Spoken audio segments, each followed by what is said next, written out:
Hello. का ये जान? अरे का कहताड़ू बोला न। अच्छा। अच्छा। अच्छा। ठीक बात तो सुन। आइए अरे दादा। दिल में रहलू तू अपन विश्वास बन के। वाह अरे वाह। दे गईलू तू धोखा अपन खास बन के। ये दुनिया में जियले से मन भर गईल बा।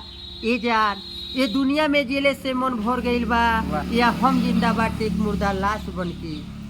हमारे जानू हमेरा से। वाह। अरे रूठी गईल बा हो। अरे रूठी गईल बा।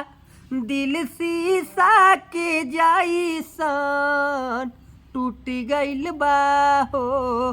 टूट गईल बा। हमर जान हमरा से रूठी रूठी गईल गईल बा बा हो। हो। रूठी गईल बा।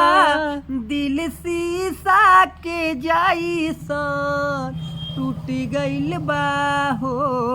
टूट गईल बा।